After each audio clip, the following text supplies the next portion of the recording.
네, 오늘은요 아무따 신앙이라는 제목으로 하나님의 말씀을 증거하겠습니다.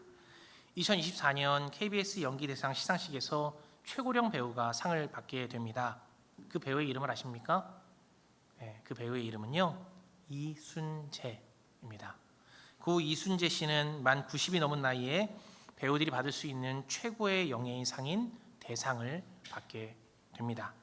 이순재 씨가 가지고 있는 기록이 있죠. 그 기록은 한국에서 가장 연예계 생활을 오래 한 사람이라는 겁니다.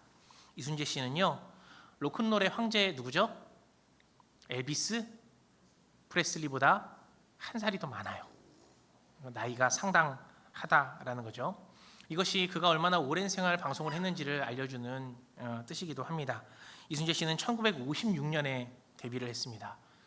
태어난 게 1956년이 아니라 데뷔한 게 1956년입니다. 그래서 유작인 2024년까지 총 68년을 연예인으로 살았습니다. 두 번째로 연예 생활을 오래 했던 사람은 가수이자 개그맨이었던 송혜 씨입니다. 송혜 씨는요 이보다 1년 부족한 67년으로 전국 노래자랑 진행하고 그랬었죠. 그 송혜 씨가 2위를 차지했습니다. 하지만 이 기록들이 조만간 무너질 것 같습니다. 왜냐하면 3위를 한 사람이 배우 김영옥 씨거든요.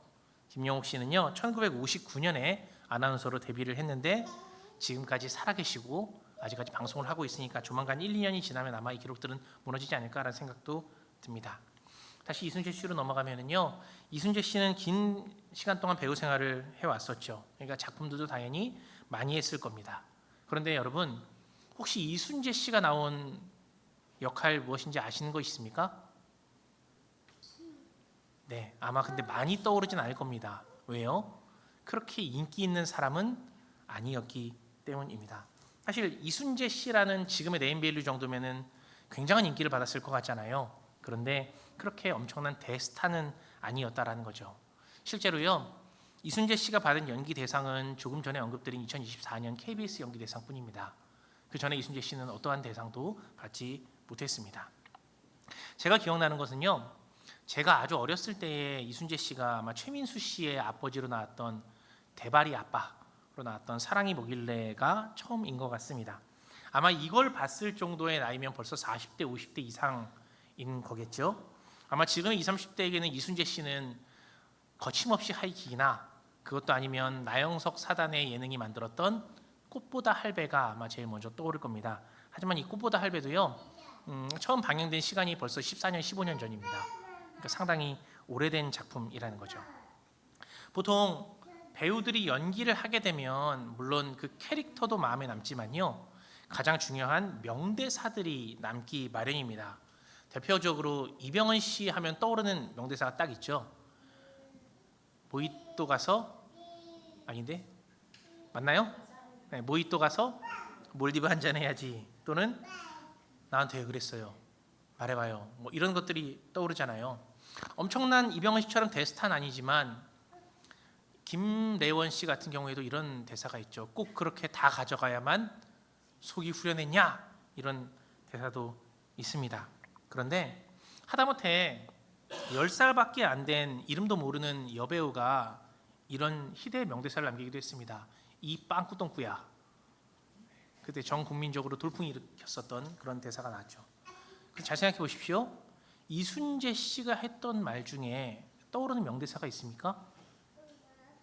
제 기억에 남는 명대사라고는 얘 대봐라. 그 말밖에는 남는 게 없습니다. 전 국민에게 사랑을 받은 사람이지만요. 재미있게도 그는 드라마나 영화가 아닌 CF에서 유명한 말을 남기게 됩니다. 다 아실 겁니다 아마. 뭐죠? 아무것도 묻지도 않고 따지지도 않고 문제없이 가입할 수 있습니다. 네, 이런 대사였습니다. 그래서요 이 아무것도 묻지도 따지지도 않는다라는 그 말이 그 당시에 굉장한 유행이 되었었습니다. 그렇게 가입할 수 있다는 게 보험회사의 의도였었죠. 하지만 이것이 전국적으로 유명해지면서 젊은이들이 많이 소비하는 흔히 얘기하는 밈이라는 것이 되었습니다.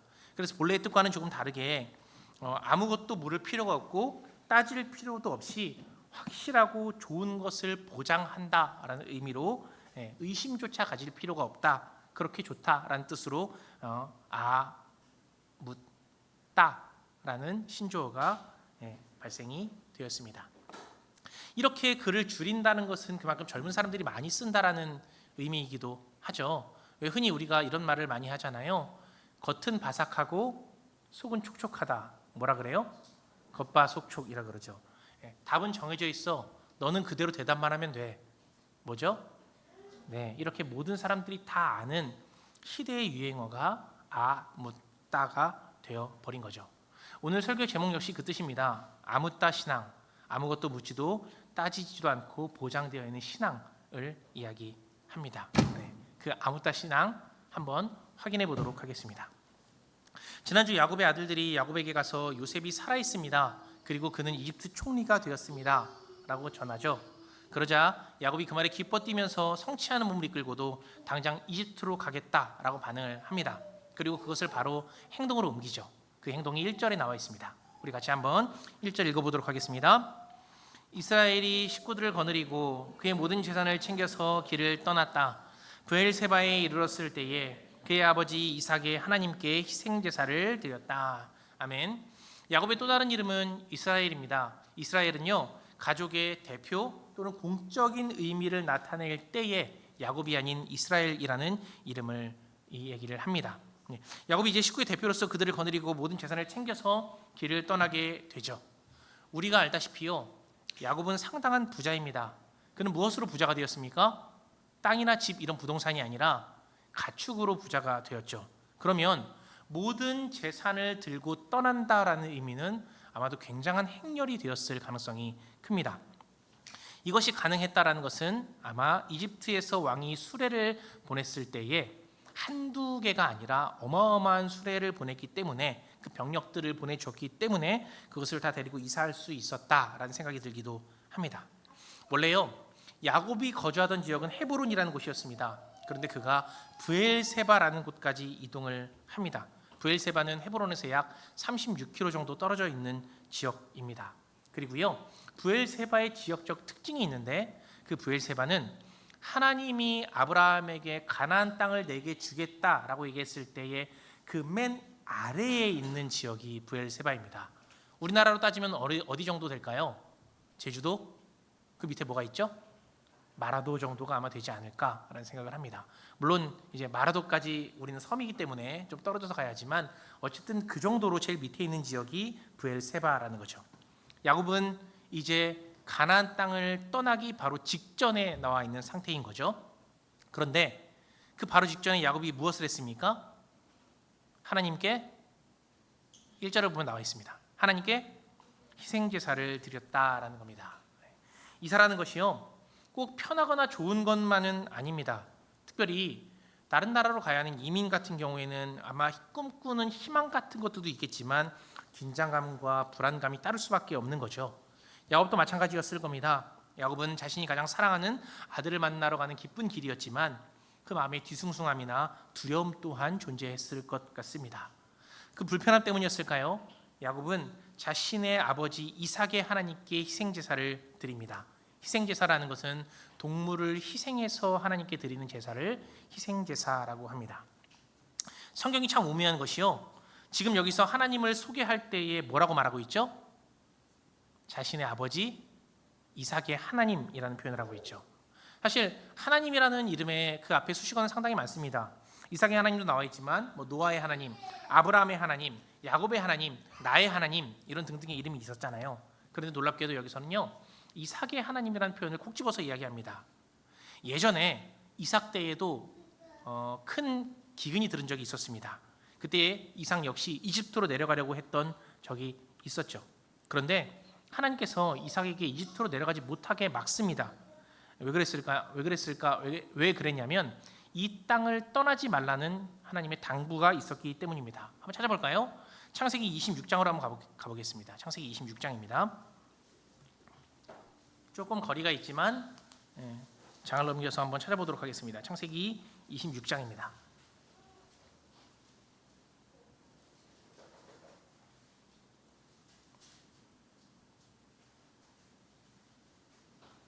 (26장) 2절에서 5절까지 말씀입니다. 같이 한번 읽어보겠습니다. 주님께서 이삭에게 나타나셔서 말씀하셨다. 이집트로 가지 말아라. 내가 너에게 살라고 한 이 땅에서 살아라. 내가 이 땅에 살아야 내가 너를 보살피고 너에게 복을 주겠다. 이 모든 땅을 내가 너와 너의 자손에게 주겠다. 내가 너의 아버지 아브라함에게 맹세한 약속을 이루어서 너의 자손이 하늘의 별처럼 많아지게 하고 그들에게 이 땅을 다 주겠다. 이 세상 모든 민족이 내 씨의 덕을 입어서 복을 받게 하겠다. 이것은 아브라함이 나의 말에 순종하고 나의 명령과 나의 계명과 나의 율례와 나의 법도를 잘 지켰기 때문이다. 아멘.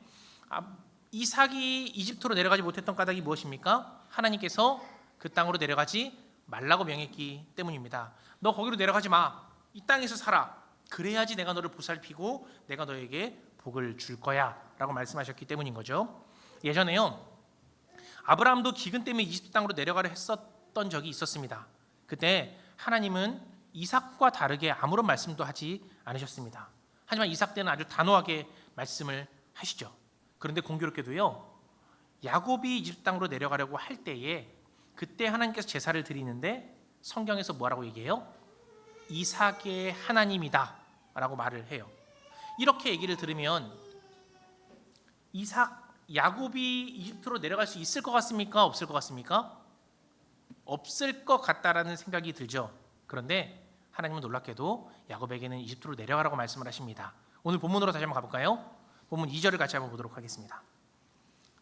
같이 읽겠습니다.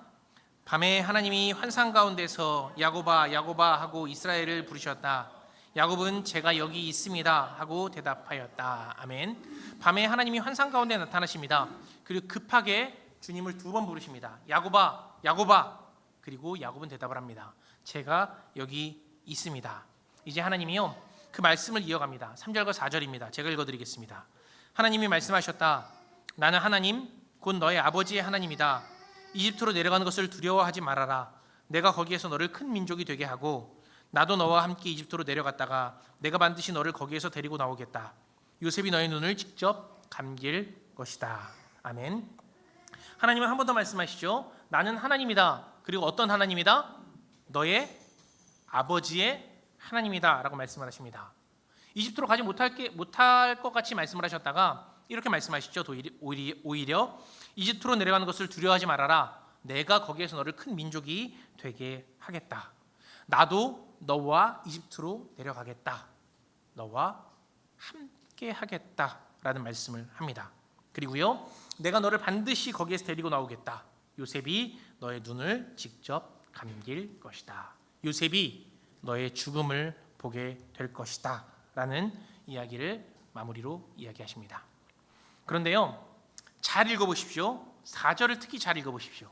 그러면 성경을 조금 아시는 분이라면 여기서 드는 의문이 하나가 생겨야 합니다. 제가 한번 더 읽어드릴게요. 나도 너와 함께 이집트로 내려갔다가 내가 반드시 너를 거기에서 데리고 나오겠다. 요셉이 너희 눈을 직접 감길 것이다. 의문이 들지 않습니까? 뭐죠? 이런 눈으로 다들 이렇게 보고 계시는데요. 하나님이 거짓말한 것처럼 느껴지는 구절이 있습니다. 어떤 게요? 내가 너를 거기서 데리고 나오겠다라는 말씀이죠. 안타깝게도요, 야곱은 이집트의 고센 땅이라는 곳에서 죽음을 맞이하게 됩니다. 하나님께서 분명히 데리고 나오겠다고 말씀하셨잖아요. 그런데 이집트 땅에서 죽게 되는 거죠. 그리고 죽음을 여기 말씀하시는 것처럼 요셉이 보게 됩니다. 더 정확하게 말하자면 요셉과 그의 형제들이 다 보게 된다라는 거죠. 속으로는 이런 생각을 하실 수 있습니다. 하나님이 거짓말하셨네. 데리고 나오겠다 하시더니 그냥 그 자리에서 죽었네. 제가 좀 다른 얘기를 한번 해볼게요. 왜 조선시대에 한명회라는 사람이 있죠. 왕과 사는 남자에서는 어떤 배우가 그 역할을 했었죠? 유지태가 그 역할을 했었죠. 그런데 관상이라는 영화에서는요, 김의성이라는 배우가 그 한 명의 역할을 연기하게 됩니다. 그때 그 관상에서 관상쟁이로 나오는 김내경이라는 사람이 있는데요, 송강호가 연기한 그 김내경이라는 사람이 한 명의 얼굴을 봤을 때 이런 말을 합니다. 내 처음으로 당신 얼굴을 이리 보오. 묘한 상이요. 천박한 것 같으면서 고귀하고 헌데 끝이 좋지 않구려. 당신 목이 잘릴 팔자요. 목이 잘린다는 것은 목이 잘려서 죽는다는 것을 의미하잖아요.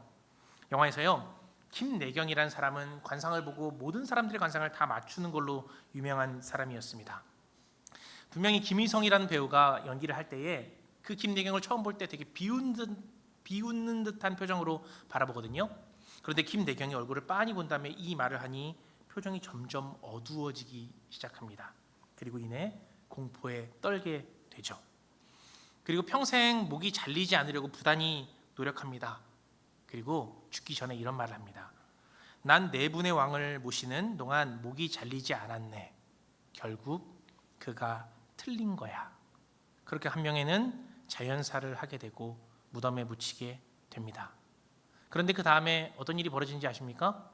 1504년 갑자사화로 인해서 그 관에서 그 시신을 꺼내서 목이 잘리는, 흔히 뭐라고 얘기하죠? 부관참시가 일어나게 됩니다. 그럼 결국 그 관상가 김내경의 말이 맞은 겁니까? 틀린 겁니까? 맞게 되는 거죠. 하나님께서는요, 야곱을 가나안 땅으로 다시 데리고 나오겠다고 하시죠. 그런데 야곱 살아 생전에는 가나안 땅을 밟지 못하게 됩니다. 하지만 주님은 그 약속을 잊지 않으셨습니다. 우리 한번 찾아볼까요? 창세기 50장으로 한번 가보겠습니다. 조금만 더 뒤로 가면 창세기 50장이 있죠. 창세기 50장 13절로 한번 가보겠습니다.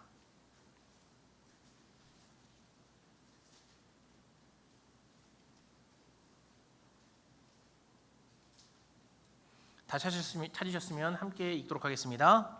아들들이 아버지의 시신을 가나안 땅으로 모셔다가 마므레 앞 막벨라 밭에 있는 굴에 장사하였다. 그 굴과 거기에 딸린 밭은 아브라함이 묘자리로 쓰려고 햇사람 에브론에게서 사둔 곳이다. 아멘. 이 아들들은 요셉과 야곱의 아들들을 이야기합니다. 그 아버지의 시신을 어디로 가져갑니까? 가나안 땅으로 가져가게 됩니다. 그리고 그 조부모 아브라함과 사라, 그리고 부모 이삭과 리브가, 또 그의 첫 번째 아내인 레아가 묻힌 그 막벨라 굴에 야곱을 안치시키게 됩니다.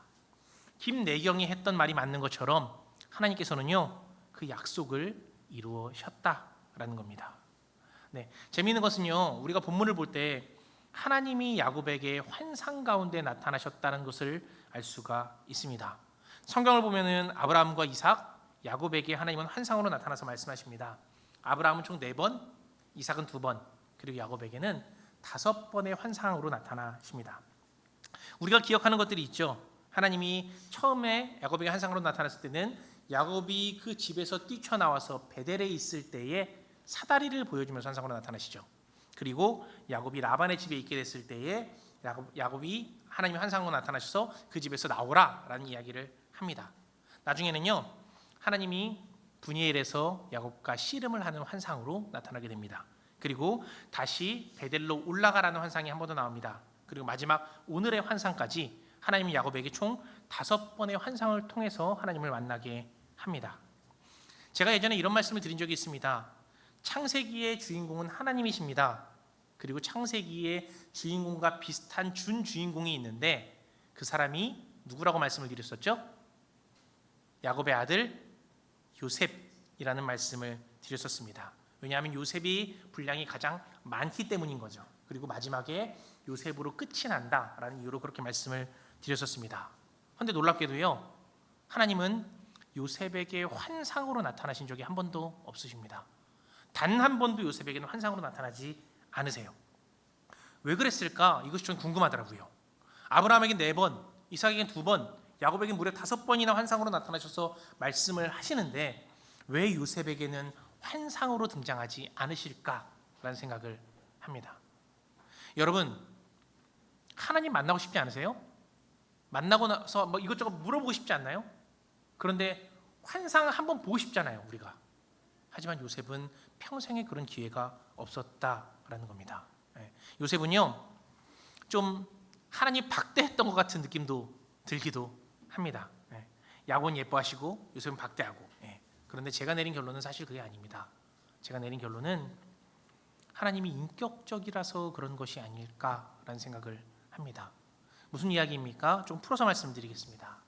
야곱에게는요, 주님이 나타나지 않았으면 안 될 것 같기 때문은 아닐까? 요셉에게는 주님이 나타나지 않아도 괜찮을 것 같기 때문이 아닐까라는 생각을 했습니다. 그만큼 야곱이 연약한 존재였다라는 거죠. 제가 이것을 시편 욥을 보면서, 욥기를 보면서 알게 됐던 사실이 하나 있습니다. 욥기는 고난의 대명사죠. 정말 고난이란 고난은 다 받은 사람입니다. 자식들도 다 잃어버리고 재산도 다 잃어버리고 심지어 몸에 있는 심한 병까지 얻게 되어서 오죽하면 아내가 뭐라 그래요? 그냥 하나님을 저주하고 죽어버려라 라는 이야기까지 하잖아요. 하지만 놀랍게도 이 욥에게 하나님은 침묵으로 일관하십니다. 이 믿음 있는 욥에게 어떤 말씀도 하지 않으십니다. 사탄을 조금 통제하시는 것 외에는 욥에게 직접 나타나시는 적은 없었습니다. 그런 큰 역경 가운데 있는 욥에게 한번 나타나셔서 욥아 내가 있어 괜찮아 라고 말씀해 주시면 욥이 큰 힘을 얻게 될 텐데 그러시지 않으셨다라는 거죠. 그런데 하나님이 욥에게 나타나신 적이 있었습니다. 언제냐면 욥이 무너지려고 할 때, 욥이 그 믿음을 잃어버리려고 할 때 하나님은 욥에게 나타나셔서 내가 어떤 자인지를 설명하십니다. 온 우주를 창조하시는 자, 이 세계를 인도하는 자라는 놀라운 하나님을 소개하게 된다라는 거죠. 그 이야기를 듣고 욥은 회개하고 주님께 다시 돌아오게 됩니다. 왜 하나님이 욥에게 나타나지 않았을까? 그건 그가 믿음이 있었기 때문이라고 말씀을 드리는 거죠. 이것을 요셉에게 적용시켜 보겠습니다. 왜 요셉에게는 하나님이 환상으로 나타나지 않았을까? 그 이유는 요셉의 행실에서 그의 믿음이 언제나 드러났잖아요. 요셉의 믿음이 얼마나 대단했는지 우리가 알 수 있잖아요. 요셉은요 어떤 경우에서도 하나님을 신뢰했습니다. 다르게 표현하면 요셉은 계산하지 않고 재지 않고 순종했다라는 겁니다. 야곱은 그러지 않죠. 철저하게 자기 이득을 계산하고 따져보고 그러면서 하나님께 나아갈 때마다 쓰러지고 넘어졌습니다. 그때 하나님이 환상으로 여러 번 등장을 하시죠. 하지만 요셉에게는 그럴 필요가 없었다라는 겁니다. 요셉은 뭐 고난이 적었습니까? 아닙니다. 요셉도 엄청난 고난이 있었습니다. 사람이요 힘들고 고됨보다 참기 힘든 게 뭐냐면 억울함입니다. 사람이 억울했을 때에 그 어떤 고통을 감수하고서라도 내 명예를 되찾겠다라고 애쓰는 걸 우리가 볼 수가 있죠. 열심히 살았던 요셉은 억울함으로 점쳐지는 인생이었습니다. 정말 매일매일 억울한 순간뿐이었다라는 거죠. 그럼에도 불구하고 하나님은 환상 가운데 요셉을 만나주지 않으십니다. 어떤 말씀도 없으셨습니다. 그래도요 요셉은 말씀대로 살아갔다라는 것을 우리는 성경을 통해 알 수가 있는 거죠. 이걸 다르게 표현해 보겠습니다. 아무것도 묻지도 따지지도 않는 신앙을 요셉은 보여줬다라는 겁니다. 성도님들, 제가 이번 주에 여호수아 말씀을 읽는 데에 이런 구절이 나왔습니다. 저에게 되게 은혜가 됐던 말씀인데요. 여호수아기 21장 45절입니다. 한번 같이 읽어보겠습니다. 주님께서 이스라엘 사람에게 약속하신 모든 선한 말씀이 하나도 어긋남 없이 그대로 다 이루어졌다. 제가 한번 더 읽어드릴게요. 주님께서 이스라엘 사람에게 약속하신 모든 선한 말씀이 하나도 어긋남 없이 다 이루어졌다. 이 말은 이스라엘 백성에게 한 말이지만 사실 우리에게 하신 말씀이기도 합니다. 하나님은요 우리와 약속한 것들을 하나도 어긋남 없이 다 이루신다는 말씀입니다. 믿으십니까? 네. 근데 이것을요 누가 신뢰했어요? 요셉이 신뢰했다라는 겁니다. 하나님은 야곱과 약속을 다 이루셨습니다. 그런데 야곱은요 의심하는 순간들이 있었습니다. 하나님의 말씀을 따르지 않는 순간들이 있었습니다. 그때마다 하나님이 환상으로 나타나서 말씀하시는 거죠. 야곱아, 너 나 의지해라. 네가 이렇게 하면 내가 끝날까지 너를 지켜줄 거야. 하지만 요셉은 그럴 필요가 없었습니다. 왜냐하면 하나님의 말씀대로 행했거든요. 어떤 고난 가운데서도 힘듦 가운데서도 억울함 가운데서도 하나님의 말씀대로 다 따랐거든요. 여호수아가 자신이 죽기 전에 이런 말을 유언으로 남깁니다. 여호수아기 23장 14절입니다. 글씨가 조금 작습니다. 보이십니까? 네, 같이 읽겠습니다. 나는 이제 온 세상 사람이 가는 길로 갈 때가 되었습니다. 당신들은 주 하나님이 약속하신 모든 선한 말씀 가운데서 이루어지지 않은 것이 하나도 없음을 당신들 모두의 마음과 모두의 양심 속에 분명히 알고 있습니다. 그 가운데서 한 말씀도 어김없이 다 이루어졌습니다. 아멘. 이 말씀의 골자가 뭐예요? 하나님께서 모든 일들을 다 어떻게 하신다고요? 이루신다고요. 한 말씀, 한 구절도 안 이루시는 것이 없이 모두의 마음과 모두의 양심 속에서 분명히 알고 있을 정도로 하나님이 말씀을 다 이루셨다라는 겁니다. 야곱은 여기서 흔들렸지만 요셉은 흔들리지 않았습니다. 그리고 요셉은 그의 행동으로 그것을 보여주었죠. 어떤 행동을요? 같은 장 6장의 6절에 이런 말씀이 있습니다. 넘겨주세요. 제가 읽어드릴게요. 그러므로 모세의 율법책에 기록된 모든 것을 아주 담대하게 지키고 행하십시오. 그것을 벗어나 좌로나 우로나 치우치지 마십시오. 말씀대로 행하라는 거죠. 하나님의 약속을 기억하면, 그것이 이루어진다는 것을 기억한다면 말씀대로 행하십시오. 야곱에겐 환상이 필요했고 요셉에겐 그럴 필요가 없었습니다. 말씀대로 행했기 때문입니다. 그리고 한 번 더 요수한 당부합니다. 8절입니다. 같이 한번 읽어보겠습니다.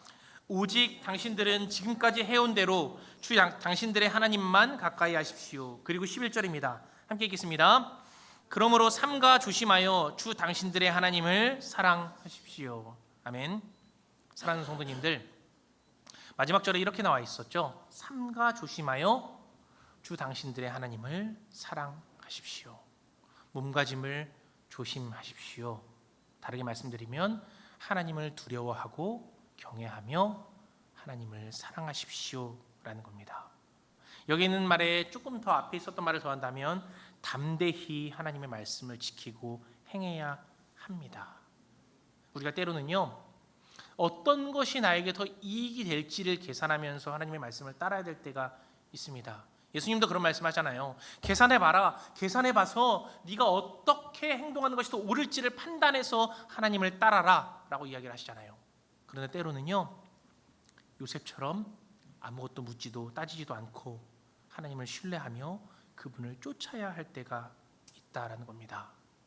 성도님들, 말씀처럼 약속하신 것을 모두 이루시는 하나님이잖아요.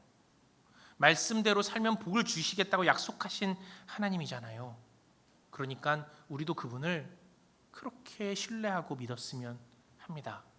어떻게 해요? 아무것도 묻지도 않고 따지지도 않고 말인 거죠. 진짜 신앙은 아마 따지는 신앙은 아닐 겁니다. 우리가 자녀들에게 줄 때에 따지면서 주지는 않지 않습니까? 네, 자녀들에게 후하고 넉넉하게 주지 않겠습니까? 하물며 너희 자식들에게도 그렇게 행동할 텐데 너희 하늘 아버지께서 그렇게 하지 아니하시겠느냐라는 말씀까지도 있잖아요. 우리요, 하나님을 바라봤으면 좋겠습니다. 요셉처럼 아무것도 묻지도 않고 따지지도 않고 주님을 바라봤으면 합니다. 그리고요, 철저하게 그분을 신뢰하고 믿으며 순종하는 자녀들이 되었으면 좋겠습니다. 가끔씩 제가 넘어질 때가 있거든요. 넘어질 때마다 하나님께 이렇게 기도합니다. 하나님, 다음에 같은 일이 오게 되면, 같은 유혹과 어려움이 오게 되면 겨우겨우 넘기는 신앙을 주지 마시고 충분히 뛰어넘을 수 있는 신앙을 허락해 주세요. 제가 부족하고 연약한 거 잘 압니다. 용서해 주시고 다음에는 완전한 새 사람이 되어서 그 모든 것들을 능히 이길 수 있는 신앙으로 인도해 주세요 라는 고백을 참 많이 드립니다. 성도님들, 우리 그랬으면 좋겠습니다. 묻지도 따지지도 않고 하나님만을 바라보는 자녀들이 되어서 온전히 주님의 말씀에 순종하는 그런 하이사랑 성도님들이 되시기를 예수님의 이름으로 간절히 축원합니다. 우리 이 시간에 한 번 더 주님의 뜻을 물으며 침묵기도 드리겠습니다. 하나님께서 오늘 나에게 어떤 말씀을 하셨습니까? 나의 생각을 바꾸라는 것은 없었습니까? 더 나아가서 이건 내가 행동으로 결단해야 할 거야 라고 말씀하신 것은 없었습니까? 우리 다 같이 1분 동안 침묵 가운데 기도하겠습니다.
하나님, 내 믿음이 너무 부족합니다.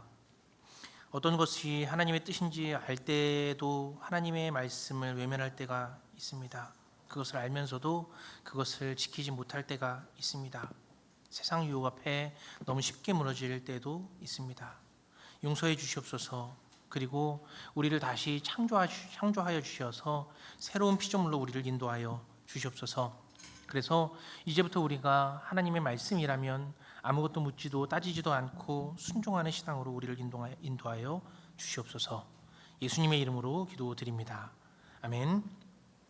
이제 모두 자리에서 일어나셔서 함께 찬양하시면서 오늘 말씀을 들으시고 새롭게